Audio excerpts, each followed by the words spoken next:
Newsfirst at 9. Headlines. It's the 15th of April 2014. A very good evening to all our viewers. I'm Joel Outskoon, coming to you live from the Newsfirst Centre with tonight's headlines. Canada says it will suspend its funding for the Commonwealth. Fatal motor accidents during the past 5 days claimed the lives of 40 people. Gale force winds caused property damage in Galgamur and Kurunegala. Let's now cross over to our Newsfirst studios for a comprehensive news bulletin. Well, thank you very much, Joel Outskoon. A very good evening to you and welcome to Primetime News. I'm Nadim Majid. And I'm Nicola Dizoiza. Let's start off with our top story for today. Canada's government announced yesterday that it would be suspending funding to the Commonwealth over rotating chair Sri Lanka's alleged rights abuses. While Sri Lanka remains chair of the 53-member bloc, Canada's $9 million annual contribution to the Commonwealth Secretariat will instead go for 2 years toward combating the practice of child, early and forced marriage. Canada's Foreign Affairs Minister John Baird said, quote, "As host of the 2013 Commonwealth Heads of Government meeting and current chair in office, Sri Lanka has a duty to make meaningful action on human rights, political reconciliation and accountability. However, Sri Lanka has failed to realize progress on any of these issues," unquote.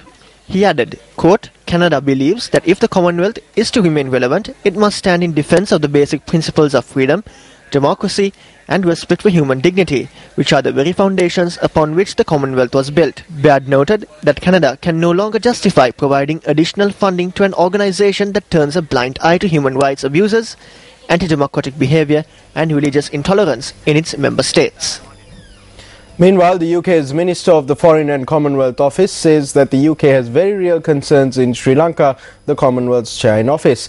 In an opinion article published on a Conservative Party website yesterday, Hugo Swire noted there has been very little progress in investigating atrocities committed during Sri Lanka's civil war.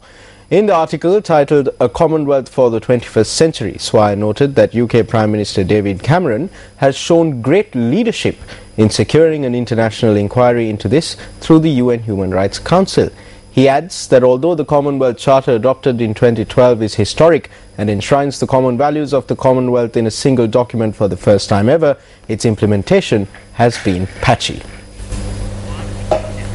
A public interest litigation filed in the Supreme Court of India says that Indian military personnel took direct part in the war in Sri Lanka in 2009 and that some were even injured in battle. The Times of India reports that the PIL, citing eyewitness evidence and an international probe, says that a Sikh officer was commanding Indian forces in Sri Lanka in 2009. Noting that the deploying of the Indian military without parliamentary or presidential approval is illegal, the litigation seeks the establishment of a special tribunal to probe and prosecute persons who were behind the illegal war, besides compensation to the immediate families of the victims. The petition was filed by Delhi-based advocate Ram Sankar, secretary of the Delhi Tamil Advocates Association, last week.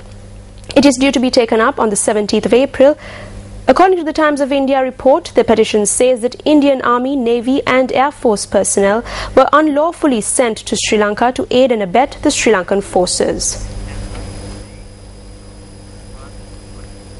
Also in local news, the Secretary of the Presidential Commission on the Missing and the Disappeared says that the Commission is working with health authorities to provide counselling to the kin of those who disappeared in the north and the east during the nearly 3-decade-long war with the LTTE. The Press Trust of India quoted H.W. Gunadasa saying that some families which had suffered multiple disappearances have suffered much mental stress.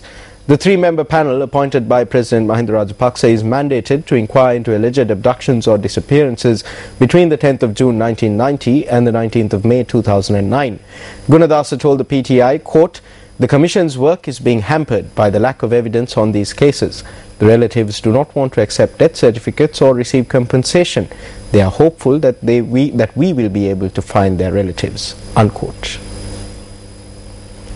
Meanwhile, 19 individuals who were detained by the Terrorism Investigation Division have been released. Police media spokesperson SSP Ajit Rohana says that 4 women and 15 men were among those released. SSP Rohana added that among the released were the mothers of Gopi and Appan, who are alleged to have been involved in leading a campaign for the resurgence of the LTTE. Moving on to other local news, gale force winds accompanied by rain affected day-to-day life in many parts of the island. The Department of Meteorology meanwhile warns that as gusts of up to 50 to 70 kilometers could be accompanied by rains, the public is required to remain vigilant. Gale force winds that swept across the Kurunegala town at around 8 last night caused massive property damage. Trees were uprooted by the winds and one tree had fallen onto a structure at the Kurunegala police. Meanwhile, the roof of a 3-storied building at the Sir John Kotalawala College in Kurunegala was blown away by the strong winds. A tree was uprooted and fell onto a lorry parked at the Road Development Authority in the northwestern province. The gale force winds also caused damage to houses in the Vilgoda area in Kurunegala. Our correspondent said that felled trees also disrupted the power supply in the area. Newsfirst cameras managed to capture the manner in which locals were rendered helpless in the face of the natural disaster.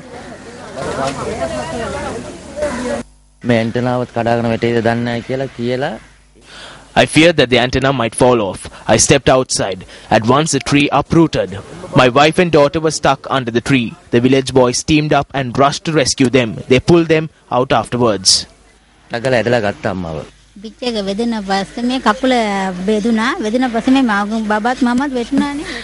wall was collapsing and I fell with my child. I told my child to get out of there. I held the wall against me. Everything has been destroyed.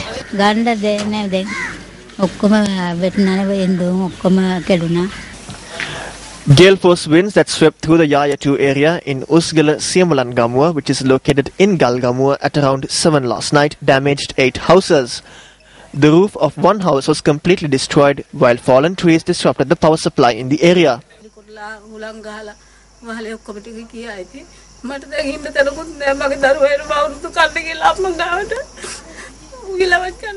There was lightning and the roof was blown away by strong winds. My child will come home to eat. I have nothing to cook. I am sad.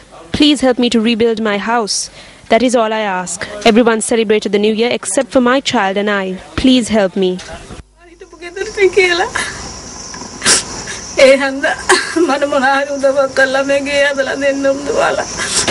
The Guamanidari of Tisapura said over 10 houses that fall under his purview were damaged by the gale force winds.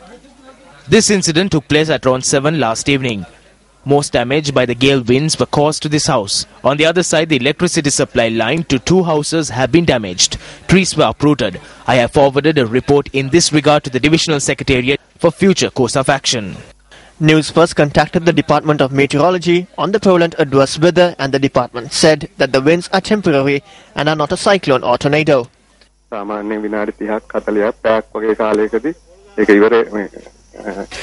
Such winds only last for 30 or 40 minutes, yet the wind speeds could reach 50, 60 or 70 kilometers per hour.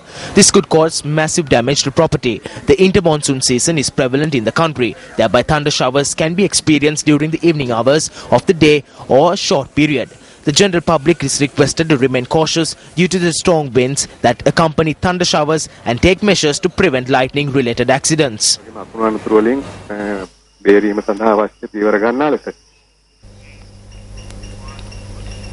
Coming up on the news tonight,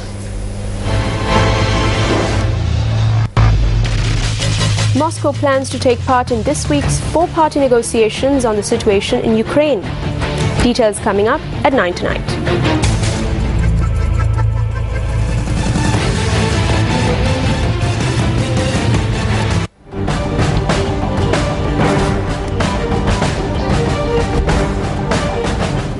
President Mahinda Rajapaksa and his family engaged in New Year rituals in keeping with tradition. The first family visited the residence of Chamal Rajapaksa, the president's elder brother, and obtained blessings. Very nearly so. And we will continue to update Subsequently, the head of state engaged in a cordial discussion with the neighbours in the area. Meanwhile, President Mahinda Rajapaksa engaged in transactions, attending a number of state banks in Tangol.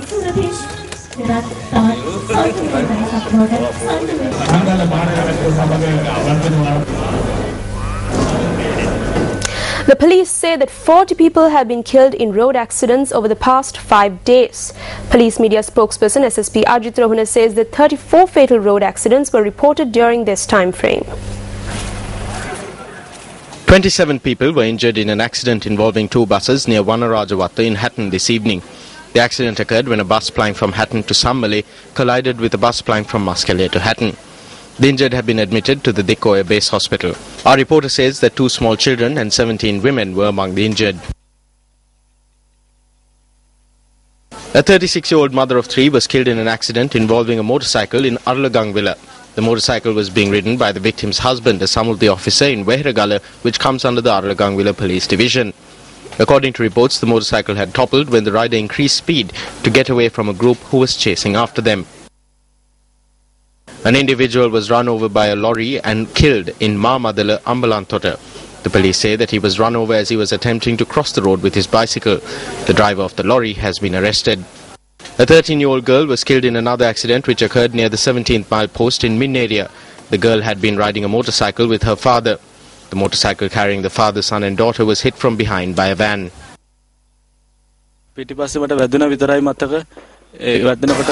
All I remember is that I felt being hit from behind. My son and I were flung about 20 feet away to the left-hand side of the road. I got up as soon as I fell and saw that my daughter was lying in the middle of the road. Both my children were wearing helmets, but my daughter's helmet was in pieces. The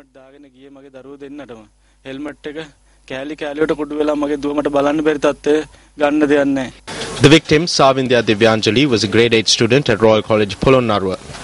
Her body was taken from the Polonnaruwa District Hospital to the Polonnaruwa General Hospital for the post-mortem examination. 5 people were injured in another accident that occurred in the Balumgala area in Kapitipola.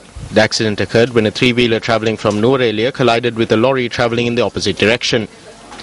2 women, 2 small children and the driver of the 3-wheeler were injured in the accident. The driver is being treated at the Valimada Base Hospital while the others have been admitted to the Badulla General Hospital.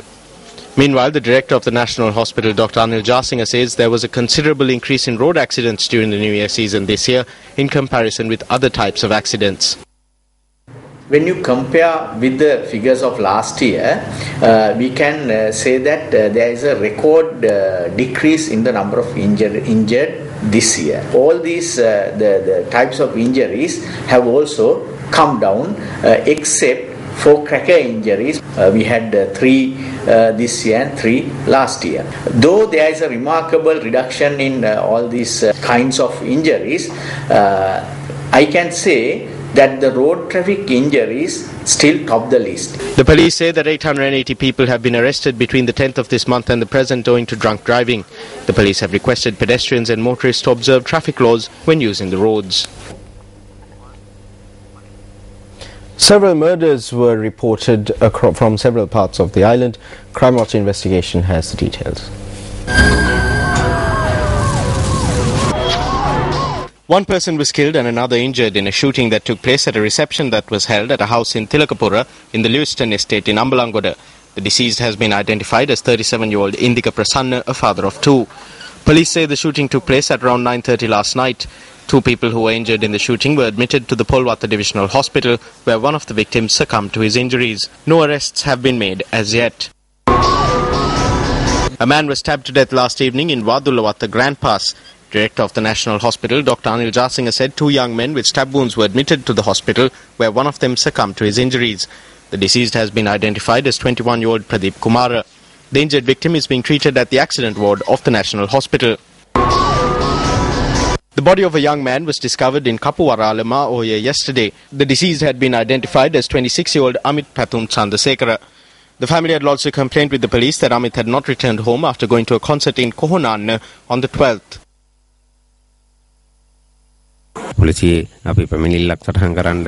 to the police to lodge a complaint. The police did not show any enthusiasm and they kept us there till about 8 o'clock at night.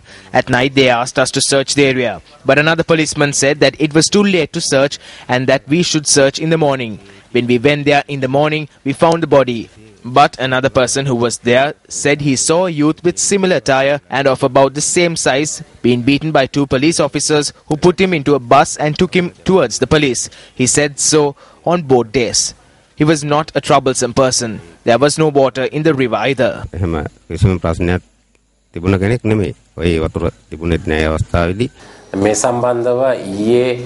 A magisterial inquest and post-mortem examination was held into this death. The police note that the doctor who conducted the post-mortem examination has asked for more time. If the police have assaulted this individual and if there is evidence to that effect, then this evidence can be submitted during the magisterial inquest. A complaint can also be lodged with the senior DIG of police in the Northwestern Province. If there is such evidence, then we are prepared to conduct a full investigation. However, the OIC of the police station notes that this individual was neither arrested nor assaulted. පොලිසිය විසින් මේ පුද්ගලයා කිසිම ආකාරයක අත්අඩංගුවට ගැනීමක් හෝ පහර දීමක් සිදු නොකළ බවයි. Former member of the Waligama Pradeshia Sabha, Vimal Vidanagamachi, who was arrested yesterday in connection with the shooting that took place in Waligama Matara, has been remanded until the 28th of this month. The police say he is currently receiving treatment at the Matara General Hospital under the security of prison officers.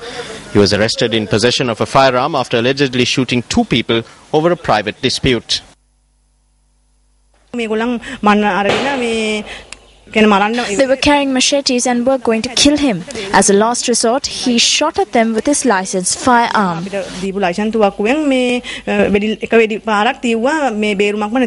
injured have been identified as 19-year-old Madhushan Priyadarshana and 60-year-old W.H. Lionel.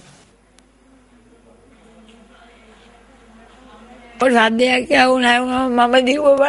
heard a sound and I came running out to see what it was. My child had been shot. He had come home and no one was there, so he had gone to the road and shot the boy.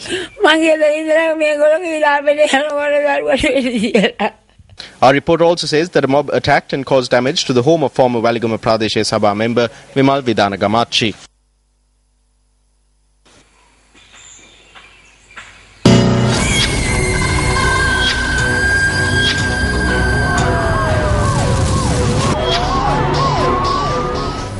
The body of a young woman has been found inside a well near a house in Gurunagar, Jaffna. The police say that an investigation was initiated following a tip-off received last evening. The deceased has been identified as Jeron Consolita, a resident of Adappan Street in Gurunagar. She was 22 years old. According to her family, she had left home the day before yesterday, saying she was going into town. The well where her body was found is located about 2 kilometers away from her home. The police say that although the judicial medical officer has opined that foul play was not involved, the death is being investigated.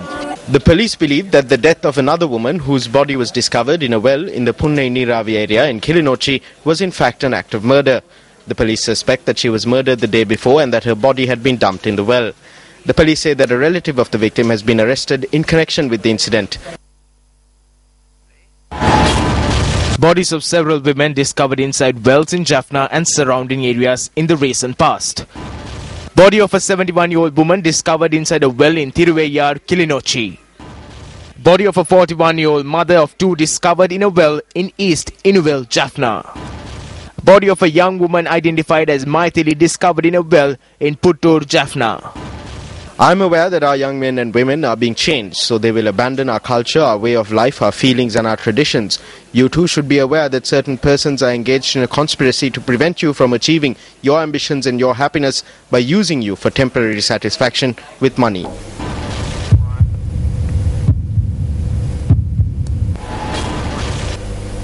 Sivanyam Selvadeepan, a freelance journalist working for the Tinakural and Veerakesari newspapers, was attacked in Jaffna yesterday. The police said that Selvadeepan is currently receiving treatment at the Mandagai Hospital in Jaffna. The police said that Sivanyanam Selvadeepan was attacked at around 8:30 last night in the Imiyanan area while travelling on his motorbike.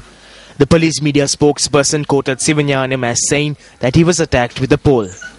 He was admitted to the Mandigai hospital due to his injuries. 19-year-old Sivanyanam Selvathipan is a resident from Jaffna.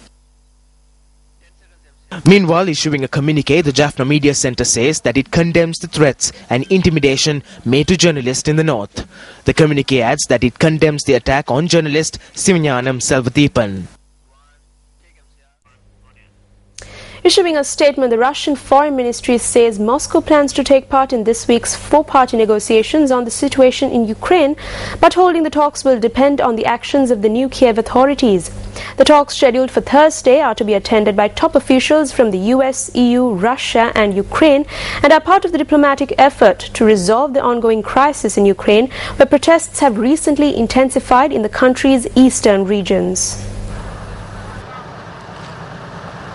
A column of 2 Ukrainian tanks and more than 20 armoured personal carriers packed with paratroopers took part in military exercises about 70 kilometers northwest of Slavyansk.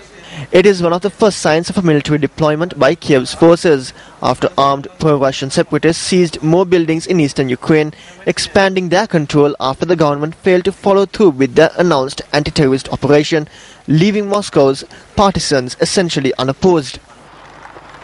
Rebels in Slavyansk and Donetsk, where they remained holed up in the administrative headquarters of a province that is home to 10% of Ukraine's population, called for Russian President Vladimir Putin's help if they are attacked. Separatists have also seized buildings in around 10 other towns and cities across other eastern provinces, which form the heartland of Ukraine's heavy industry. Kiev says the separatists are organized by Moscow, seeking to repeat the seizure of the Crimean region, which Moscow occupied and annexed last month. Russia says the armed men are all locals acting on their own.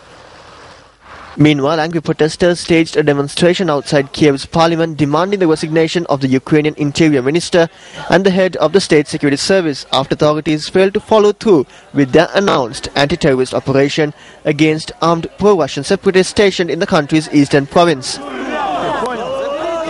Chanting "Glory to Ukraine" and "Ukraine above all," some 100 protesters and members of the self-defense unit gathered at the steps of the parliament building, accusing Arsen Avankov and Valentin Nalvchenko of not doing enough to stop armed pro-Russian separatists from seizing more government buildings after rebels ignored a call to surrender arms. With tensions mounting up, a Russian fighter aircraft made repeated low-altitude close-range passes near a US ship in the Black Sea over the weekend. Colonel Steve Warren, a Pentagon spokesperson, said a Russian Su-24 aircraft, or Fencer, made 12 passes at low altitude near the USS Donald Cook, a destroyer that has been in the Black Sea since April 10. The incident lasted 90 minutes and took place on Saturday evening while the US ship was conducting a patrol in international waters in the western Black Sea. The Russian plane, accompanied by another Fencer that did not fly close to the US ship, did not respond to multiple attempts by the Donald Cook to communicate with its pilot. On to news on the state of the economy. Economists opine that the fact that a number of sectors in Sri Lanka's economy have not grown in comparison with the high economic growth achieved by the country over the past several years is problematic. Professor Sirimal Aberatna of the Department of Economics of the University of Colombo says that while all sectors exhibit growth when a country achieves high overall economic growth, this has not been the case with Sri Lanka. Professor Aberatna made these remarks on the program Artha Tarka telecast on a sister channel Sirasa TV following the release of the 2013 annual report of the Central Bank of Sri Lanka.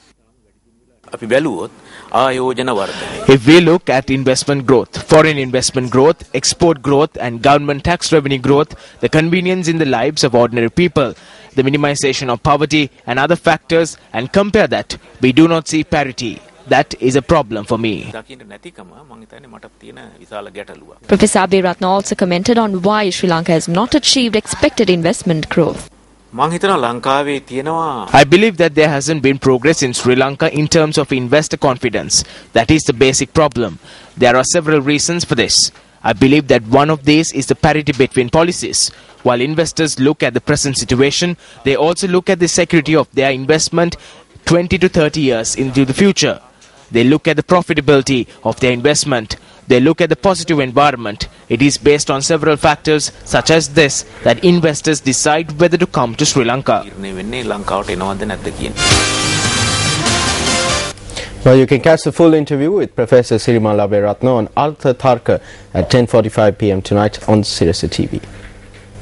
The around-the-world team that set out from Sri Lanka on the 27th of last month reached its halfway point as they completed 20 days of their journey.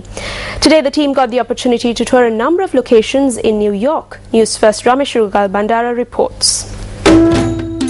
Around the world in 40 days. What you see right there is the iconic Liberty statue.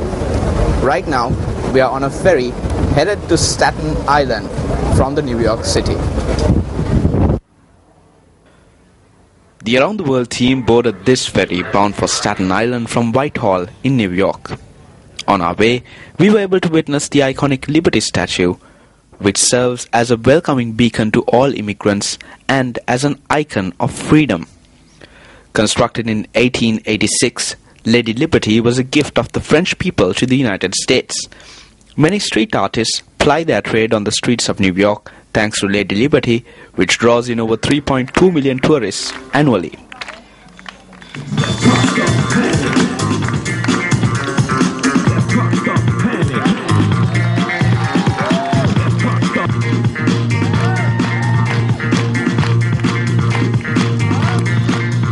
Prior to our journey to Staten Island, we came across the Golden Bull of Wall Street, which serves as a constant reminder of the aggressiveness of US financial markets.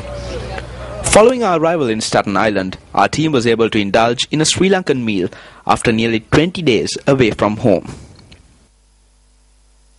Our journey today comes to an end at Staten Island in New York. Now we are going to head back to the New York City, which you see in the background before me in that ferry. Tomorrow we are due to meet with youth representatives as well as Sri Lankan officials, Sri Lankan embassy officials in New York. For the Newsfirst team, I'm Ramesh Rugal Bandara with Yasrat Kamalsari from Staten Island, New York.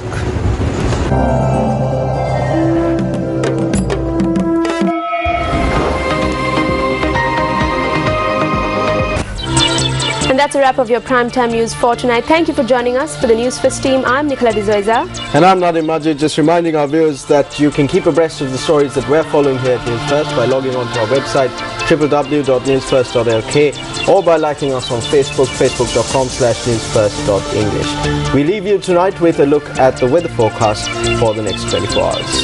Good night and good luck.